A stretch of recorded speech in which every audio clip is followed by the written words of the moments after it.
Rasul di Madinah pernah jalan-jalan, lalu terdengar dalam kubur ada dua mayat yang nangis karena diazab. Lalu Nabi suruh sahabat ambil pelepah kurma, dikeping dua, lalu ditancapkan di dua kuburan tadi. Sahabat nanya, Rasul ini ngapain? Kok begini? Apa kata Rasul? La'allahu yakhaffifa anhuma ma lam yaibasa. Semoga orang yang dua tadi yang sedang diazab, yang sedang menjerit, yang sedang nangis tadi, diringankan azabnya dengan adanya pelepah kurma tadi.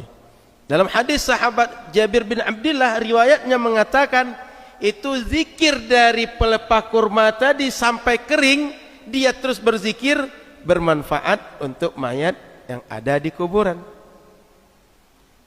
Dan kalau mayat meninggal, biasanya kita sholatkan tidak? Kita doakan tidak? Kita sholatkan, kita doakan. Yang sholat dan mendoa orang hidup, orang mati? Orang hidup. Yang dapat manfaat orang mati. Setiap kita ke kuburan disuruh doa atau tidak? Suruh doa oleh Nabi. Assalamualaikum ya ahlad diyar, antum awwalun wa nahnu bikum insyaallah la lahiqun. Maka setiap kali kita ke kuburan, kita doakan manfaat doa kita untuk yang di kuburan. Kalau nggak manfaat, ngapain Nabi suruh Sayyidah Aisyah doa itu?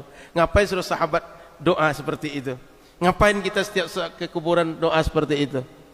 Sehingga Bapak Ibu, keluar dari itu sedikit, nanti kalau meninggal sebaiknya keluarga kita dikuburkan di pemakaman umum. Jangan di tempat yang tak dikenal sebagai pemakaman. Kenapa?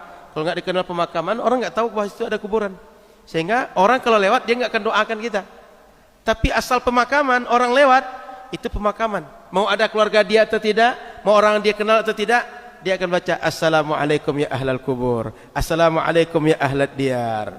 Jadi Bapak Ibu kalau bisa nanti, atau kalau kita punya tanah, buat tanah pekuburan umum. Sediakan tanah untuk wakaf pekuburan umum. Atau minimal kuburkanlah keluarga kita di tanah yang dikenal sebagai pemakaman umum. Supaya apa? Orang kalau lewat di kuburan dia doakan. Di Dumai, Cang Nandar, ada nggak masjid-masjid yang ada kuburan dekat masjidnya? Tahu nggak kenapa dulu masjid-masjid itu ada kuburan? Karena orang yang berwakaf untuk tanah masjid, dia pengen kalau orang datang ke masjid, pulang dari masjid, begitu lewat kuburan, Assalamualaikum ya ahlal kubur. Didoakan yang dikubur tadi.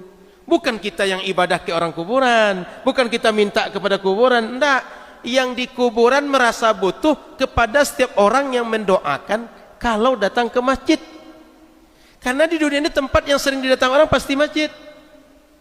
Pasar, buktikannya sekarang. Kadang-kadang kita cuma COD kan, kadang-kadang cuma gosen kan, nggak ke pasar kan, orang ngantar ke rumah kan.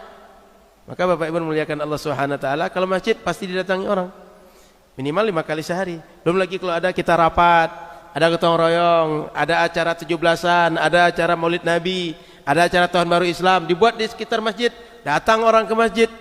Coba bayangkan sehari datang 5 orang saja, setahun berapa orang datang ke masjid? Bayangkan kalau Idul Fitri orang datang ke masjid, Idul Adha datang ke masjid, kuburan tadi didoakan banyak orang. Jadi jelas Bapak Ibu ya, banyak amalan dilakukan orang lain, manfaat untuk orang lain.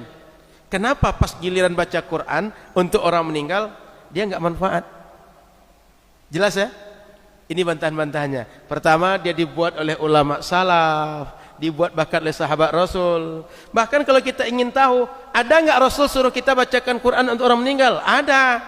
Hadis tentang Yasin itu, Iqra'u Yasin ala mautakum. Kata Nabi, bacakan Yasin untuk orang sudah mati di antara kalian. Ini disebut mayit itu orang hidup, orang mati. Yang maut itu orang hidup, orang mati. Nabi menggunakan bahasa mauta, orang mati. Artinya redaksional hadis Nabi, bacakan Quran untuk orang sudah mati di antara kalian.